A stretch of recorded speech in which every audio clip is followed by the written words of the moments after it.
Hey everybody, it's Trevor with La Luna Barbecue. I am just here with kind of a follow-up video for my Jambo Pits backyard smoker. I've had a lot of requests for some more details on this, some of the sizing and things like that. So I'm going to do a pros and cons type of video for this smoker, as well as some sizing. I did put the actual measurement sizing, which I took a tape measure to it in one of my other videos. I'll put a link down below to that other video. And so you can check that out there. This one's just going to be sizing of what kind of meats you can fit on there and what kind of things. So stick along here with me and we'll go over that information. So I've cut out a whole handful of different pieces of cardboard just to represent size. I figure it's easier for this type of video than having to try to lift heavy meat here with one hand. Just kind of running this video here myself. So again, large chamber. Height essentially isn't going to be an issue here for just about anything. I mean, we even put a massive turkey in here on Thanksgiving, and really there's just nothing. Whole pigs, anything. Again, I mentioned this in the other video. One of the downsides with a whole pig is going to be being able to get it through, this door. So first I kind of have my full rack of St. Louis cut ribs, and again, this is kind of almost it's just like ridiculous how many of these you could fit in there. So if you go right up against, and we're going in this direction, and assuming you're not in it using any rack, we've got one. We'll just kind of space them out. 2, 3, 4, 5, 6, 7, 8 at least. I really think you'd be more like 10. If you went all the way up against the bottom, you could even put a couple full racks in this direction. So just to be honest, when I was doing this off of the side, I ended up figuring I could fit about 16 full racks of ribs on here without using any sort of rib rack. It was a lot trickier to try to just do this one-handed, but again, if you were to use a rib rack, I mean, you could get a bunch of rib racks in here and just kind of stack that out. So setting that aside for now, I did put basically a full rack of spare ribs. So if you were inclined to do spare ribs, again, you may actually end up being a little bit longer than the rack of these ribs here. So you probably wouldn't be able to fit any on the bottom. But again, I think you'd end up being 1, 2, 3, 4, 5, and 6. So I think easily 6 full racks of spare ribs you could throw in there. Again, a lot of this stuff I'm spacing them out so that they're not really touching, and you definitely can have plenty of your meat touching if you want to. So just keep that in mind. I did some Boston butts here. This one's going to be a trickier one to size, to demonstrate with the cardboard, just because they all end up being more shapes and sizes than a lot of these other things. But again, this would be a large Boston butt, 8 to 10 pounds. That's a big boy. So the times that I actually have done these, you usually end up with some medium ones and some small ones, and that's kind of what I'm saying here is you can actually put front and back on these, but if we're being conservative, front and back, we'd end up right here. So again, that's going to be 2, 4, and 6 full Boston butts easily. I think honestly you'd be at least 7, just being able to kind of fit one in the odd area. I haven't fully loaded this, but if you ended up putting them in this way, we'd be more like, with kind of a more medium-sized butts, you'd be like 2, 4, 6, 8, and maybe as many as 9. So again, just depending on what sizes you get, this would be assuming the footprint about of an 8 to 10 pounder. Next up, kind of the big guy, which would be the brisket. This would be a mid to large brisket, somewhere between like 15 and 18 pounds would be the footprint on this. I've had like a almost 20 pound, it was 19.8, and it fit front to back.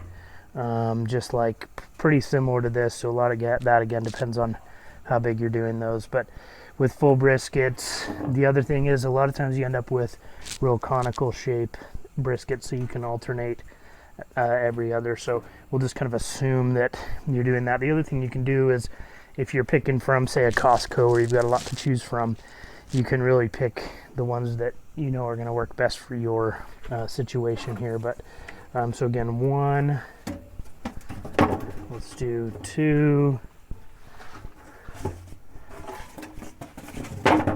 3, and 4. So again, easily 4 there. In the future, if I have occasion, by the way, where I'll be doing a bunch of this actually in the pit at the same time, then I will film kind of an update video to this and link it below to show the actual meat on here. But with this smoker, I sort of bought it mid to late COVID, so I haven't had as many parties or different events that we're cooking for. But again, that's kind of the idea. And then any combination, obviously, of each type of meat, you can really pack it in there and be able to do really whatever you want on here. A ton of chickens, a ton of turkeys, just kind of use the sizes of these versus, you know, so for example, Boston butt's going to be at least a couple kind of medium boiler chickens or fryer chickens, and then, you know, your brisket's going to be a bunch of tri-tips or different things like that. So as far as chicken thighs, you know, that would take me a really long time to cut a bunch of those out, but just assume you can load this thing up with thighs or quarters real easily. So that's kind of the sizing portion of this, and then we're going to cover just a few other things here. This is just a quick clip showing a cook that we did on here. We got a couple things of Spam, 2 fully spatched cocked chickens, 2 full-sized spare rib racks, a can of beans, and a little pork loin in the back there. Alright, so now let's talk about some of the pros and cons of this smoker. Honestly, it's hard to argue that there are any cons. There's some small things that maybe are minor annoyances, or things that maybe some of the other smoker brands do differently that you like better. So, but I'll just kind of point out a few things that are small little items for me, at least. Let's start with a lot of the pros. Obviously, this smoker is a workhorse. It's large for the footprint that it takes up. You get a lot. The control of the temperature is great, and it's really just all around. It's an amazing smoker. Really efficient with the wood. The fully insulated firebox is really nice. It's amazing to have. It helps out a lot. Easy to clean, a lot easier than I thought. In fact, one of the things that I think I listed as a con previously, and if not, I'll kind of record it as a con for this, which is that in order to clean, and it's kind of midwinter here, so just as a side note, some of this kind of rust drip and stuff, don't judge me for that. I've cleaned the best I can in the winter months here, but normally I do a little bit of boiled linseed oil and stuff like that. So this little rack, again, I can't remember if I mentioned this previously, is just like an add-on item. Let me just get this out of here without making too big of a mess. Alright, so I haven't done an ash clean out after the last. In fact, this was just from sort of an all-day burn that I did where I only cooked a couple small things, but I just sort of kept the pit going all day just for the heck of it. Also, I did a big cleaning on it. I'll probably do part of that video that I filmed, some cleaning stuff, and I'll just put it in the middle of this video, so keep that in mind. But again, this kind of factor here, I was originally worried just because a lot of the offsets, the bottom piece of metal kind of ends up being open, so it's a little easier to scoop stuff out, but it didn't end up being a big deal. And what I'll usually do is I'll just take a full dustpan and I just basically scoop it all out of there, and it works just fine. It's perfectly flat and square, so it's not very complicated. One of the design things to point out in here is and you'll notice it from the sizing, is that the inlet to the chamber is up high rather than down low, so it comes out above the cooking rack, where many or most of the offset smokers, it comes out below the cooking rack with some sort of heat shield. That contributes a lot to the evenness of the cooking and the style of the cooking, which is actually a pro in my opinion. One of the small cons while we're in here, I'm kind of mixed on this, because people have complained about it, like in comments on other videos of mine, that they thought it was kind of weird, but just the intake style on this, some of the real high-end pits like the Franklin pit, they just off the top of my head, I can't think of a lot of the other ones. I think Midwest does it as well, but do a thing where there is no damper at all on the intake, and so compared to that, I mean, you at least have something where a lot of them, they've just been sort of laser cutting their logo into the door, and then that's just how it is. I will say though, I think I probably would like to have, you know, a better adjuster than this. This, you have to actually come out here with a tool, and it kind of scrapes up your paint a little bit right there if you want to adjust this at all. The trick with that though is you can kind of find that sweet spot for full sticks and be good with that pretty much forever. So I've only adjusted that 2 times, I think, the entire time I've had this smoker. And so it's, again, like I've mentioned in some other videos, I do have a stick burner, like fire management video that you can watch. A lot of that is going to be more for these types of pits, choosing between, say, your full stick like this and your stick like this. So that's kind of the key with managing the fire and the smoke on, or rather just the fire on this Jambo pit, is choosing your splits. So with this kind of split, this is where I'm going to be sitting at like my 300, maybe 280, that kind of area, between 280 and 300. With this kind of split here, if you're wanting to be a little bit lower than that, and you just feed basically the same amount of time that you would feed this split, you'd feed this split. It's just managing the size of the fire. So that's why really this damper doesn't really make a big difference.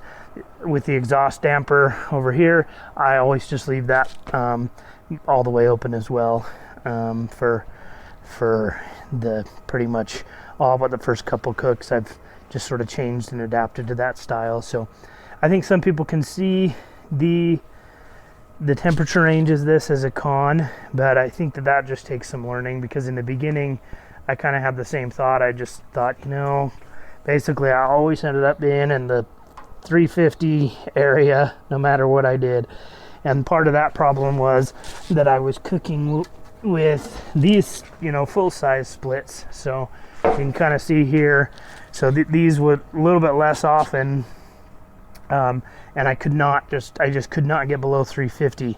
And if you try to damper on a smoker like this, then you end up just kind of burning poorly and getting a bad taste from your fire. So that's why the key here is your sizing. So just keep that in mind with this smoker, that you got to be more careful or more conscious of the size of splits that you're burning. I don't bother. The reason why I still have a lot of these is just when I'm first getting the smoker up to temperature, I'll throw in, you know, a pretty big split. And actually that's probably bigger than anything. I just kind of grabbed around and one from under there. But moving on from that, again, another thing that in the beginning I kind of felt like was a little bit of a con, and I'll apologize too. I know the lighting is messed up here. It's winter time and the light's kind of low and just shining straight out the back here. But again, the thinness of the actual expanded racks here, I think, you know, over time it's kind of leading to a little bit of up and down. But if anything, it's actually been nice because of this lip down here, that it's a lot easier to take these out and manage them. But there's nothing I could think of that you'd really put on here that would put too much action on those, that it would be problematic. But, you know, again, if I was going to be really picky, and you actually can get from Jamie, I believe, the rolled like stainless racks for this as well. So if you care about that, that's just a feature that you can get. A couple other features here. I love the stainless shelf. I have no complaints about that. It's an amazing an amazing thing to have. It's nice and large. The inset doors is one thing that I really like. You just kind of have the flush doors there. It ends up with a really nice look for that. These little rolly handles are fine, but they do, I mean, there's really not a ton of separation there. So these do get hot. So if I had a little bit of a complaint about that, the nice thing is that I've showed in the other video is they roll with your hand, which is kind of a nice function, but really not that, you know, that necessary. It might be nicer to have more of a traditional like wire style or something that had some separation, because these are hot. Not as hot as here or here, obviously during the cook, but you know, sometimes I'll have to grab those with a gloved hand in order to do that. So no complaints. Obviously, this is a Tell True thermometer, so really high quality on that. No complaints or concerns there. Wheel size has been fine for how much the smoker weighs. You know, you're not really going to be moving this around a ton, and I think that if you had bigger wheels, the bottom shelf would have to be set higher unless they did some weird little thing with it, but then you would have a little bit less storage space underneath. The storage space underneath has been nice for the stuff that I've kind of pre-split. You can see some of my smaller pre-splits here, and then this side is just some wood that I use to get my fires started. I've got my actual cord over there on the side of the house, but this is just kind of nice for having the stuff locally here and ready to go.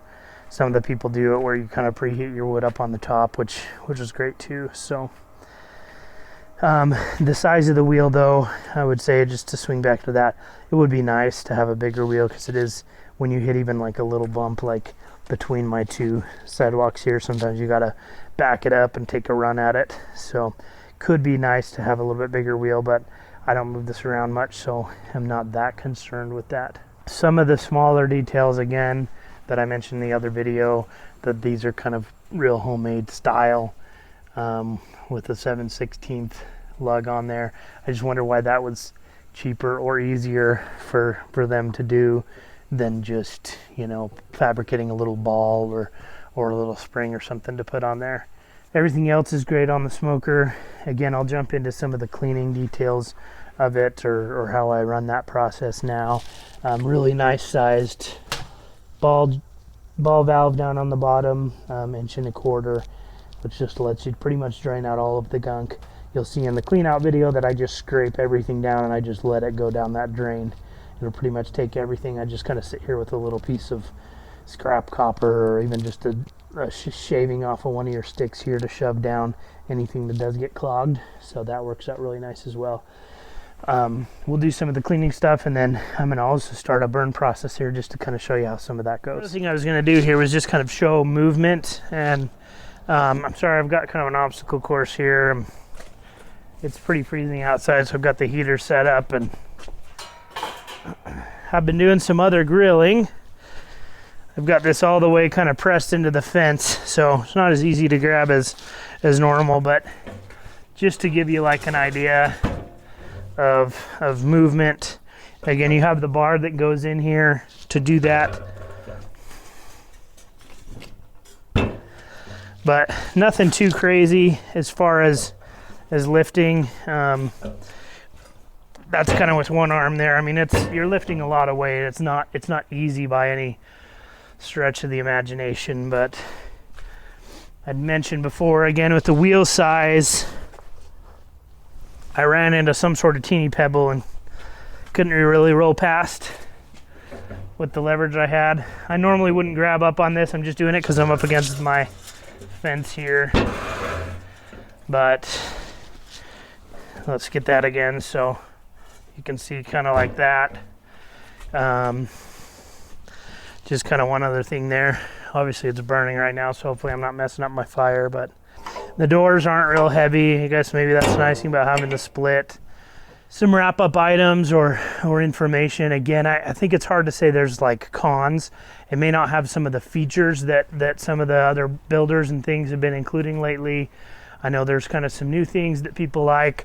Some people really like the door weight. If you really want one single door that has a lot of opening space, then this may not be the the option for you, but it's just a workhorse. It's just something that you know it's going to last forever. It's going to cook perfectly. It's going to be really easy to manage the temperatures. Nothing too crazy or techy or newfangled or anything going on the smoker. It's just a good solid smoker that you're gonna love it, and it's gonna work for you forever. So the heat control on something like this versus an Oklahoma Joe's, or even something potentially like the Yoder Wichita or Cheyenne, is going to be just far and away easier, and that is from personal experience on the pits I mentioned there, just 1,000 times. Even with my Oklahoma Joe's, having done like 5 or 6 different modifications to try to make it the best possible control that I could, that thing was still just a constant monitoring. I can walk away from this sometimes for an hour if I'm not super worried about a little bit of drop in temperature or put on a couple extra logs at one time. You can walk away for almost an hour sometimes and be just fine. So I don't know whether something like a perfect draft, which is a kind of a control fan for offset smokers, would be a good option for this. You'd have to see if that was something that you'd want to do. If you were looking for something with temperatures where you could set it and forget it and go to sleep or whatever, this is 100% is not the smoker for you. I saw a video recently where somebody was trying to do a hack where he kept the Cheyenne or the Wichita, whichever it was using. He wanted to see if he could get it to go overnight on a bed of charcoal or something like that. It's just kind of trying to use it for something that it wasn't designed for. So if you're looking for that, the most easy is obviously going to be your Traegers and your other pellet smokers, and then something like the Weber Smoky Mountain if you really want to get into some charcoal cooking rather than those pellets and stuff, is going to be a really good place where that will hold temperatures very easily. But an offset smoker, it's a lot of work. You got to clean it up afterwards. A lot of times you're rubbing it down with linseed oil, especially if you get some of the pits like Workhorse, Midwestern, Franklin pits, things like that, where they've got no finish on them, no paint or anything. You're having to really keep up on that. So it's not a low maintenance pit. It takes a lot of work. You're cleaning it every time. Just keep those things in mind when you're deciding. But ultimately, I've loved it. I've loved every second of it. I cook on this thing even when I'm feeling lazy. I'll cook on this thing just because I love how the food comes out so much more even than the Weber Smoky Mountain and things that I love those as well. But there's just nothing like that fresh, clean wood flavor. So definitely worth it. It's a chore, but it's a fun chore. Sit back with a drink and have a chat with some friends, whatever you want to do. But I just love sitting out here and manning that. It's a little bit harder in the wintertime when it's cold, but still definitely a fun pit to have, and I recommend it honestly to anybody. It's, in my opinion, it's the best decision I could have made. I'd considered a handful of other things, even the Brazos. I'd actually had a Brazos on order, which is an old Country Pits Brazos on order. We don't have any retail here in Utah where I'm at, so I'd had one on order. Unfortunately, it got destroyed, I guess, in shipping, the first one, and then I was waiting on a second one another like 6 weeks, 8 weeks actually, and then I called and said, hey, what the heck, and they somehow mixed it up and didn't place a new order after the other one got damaged. So this one had come available lightly used in that time, and that's why I went this way. But I'd also considered like the Workhorse, which amazing pits. I'd even still love to have one, but this one I don't regret going this way rather than waiting for the Workhorse to be ordered. So anyway, thanks for watching. Please subscribe. I know I don't have a ton of videos on here, a ton of content. I am trying to put up some content and create some new things that people are interested in. So I'd appreciate any likes and follows to help support me and having the desire to do that stuff. So thank you.